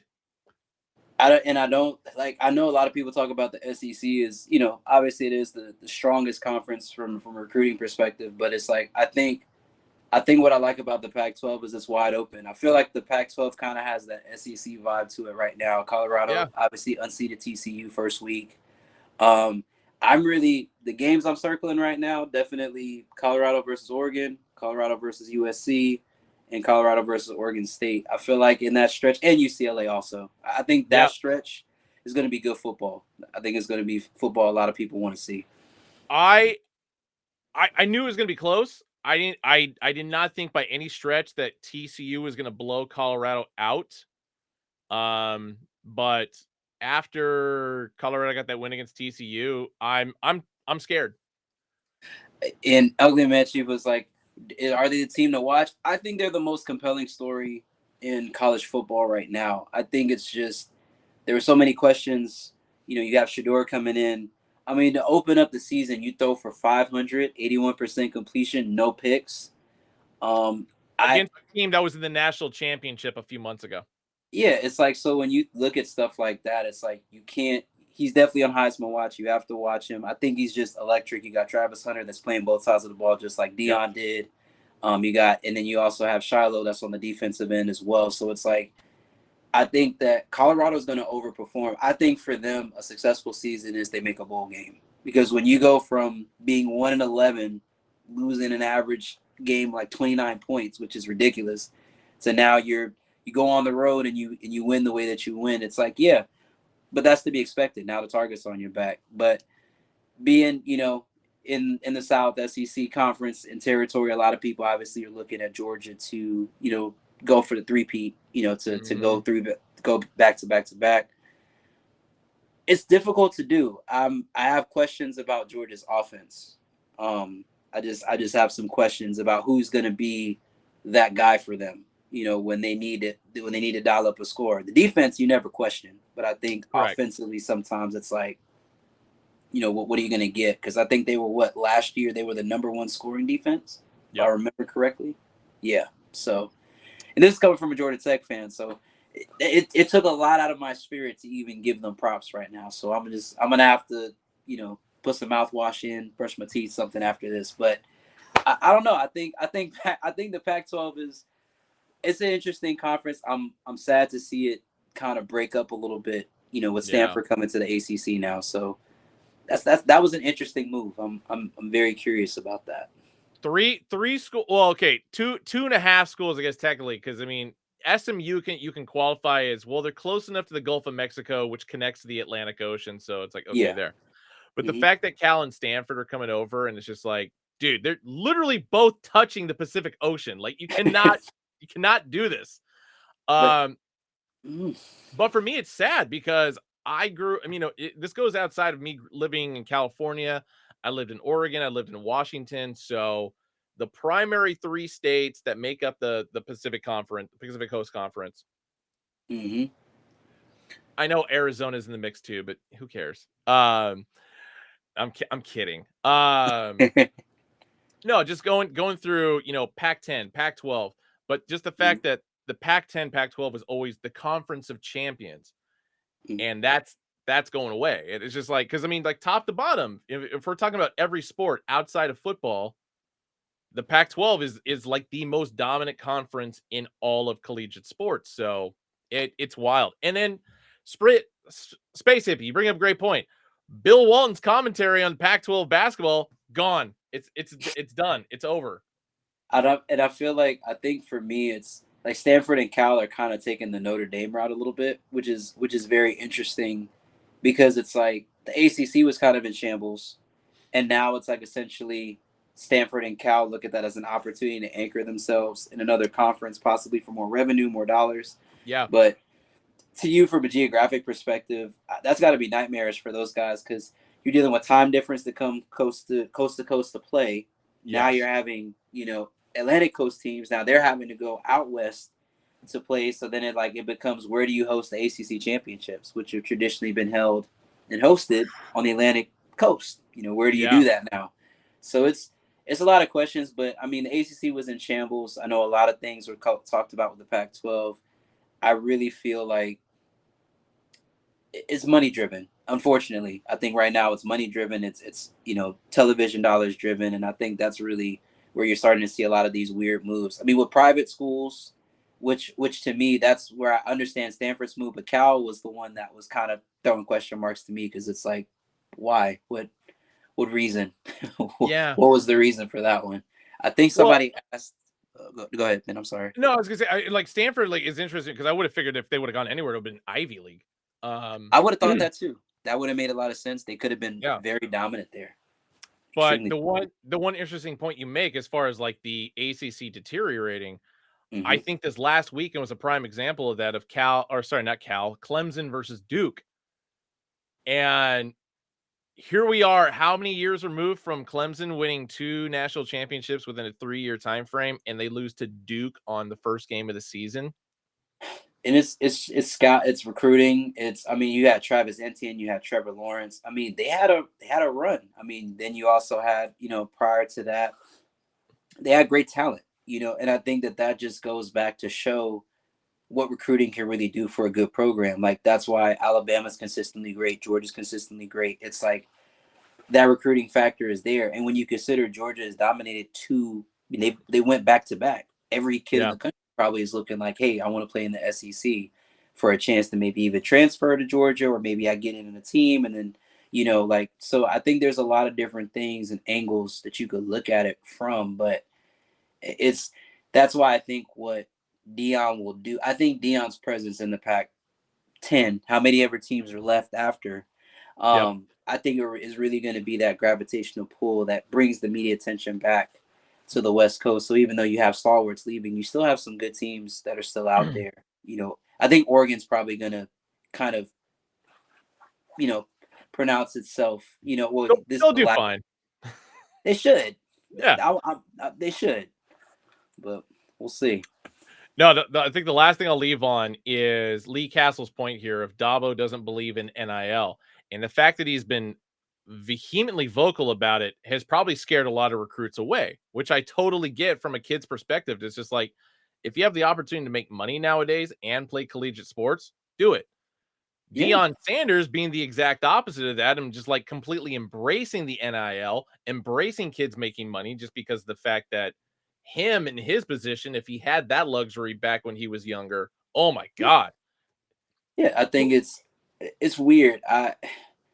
Seeing a lot of these schools, big power schools I'm talking about, really make a lot of money off of the likeness of the athletes that they recruit. And again, it's a business, and I understand business was done a certain type of way and it profiteered schools, but it's like when you're that vehemently outspoken about how against it you are, my question is this. So you're okay with it when y'all win the championships. Yep. But now it's like you have a problem with it because now the kids that you were profiteering off of can really profiteer for themselves, and it doesn't get them into issues with the clearinghouse, because that used to be the real reason why you couldn't, voyeur your amateur status, is because you had to do clearinghouse, you had to be compliant. So it's like I look at it from the perspective of, man, like if you're that talented, it's it's not bad. It brings the same amount of attention to your school, if not more. I mean, Yeah. look at Bronny with USC. I don't see USC complaining about having Bronny have NIL deals, because for them that means more airtime, more Correct. people, more eyes tuned in. So I think, like I said, Clemson's issue is they rode some good years, but Yep. this is really starting to show if they have an unproductive season this year and they can't get people in, it's going to look worse on Dabo. Oh, big time. And I guess the question that's going to come with that is he going to get fired, or is he just going to find a better job elsewhere?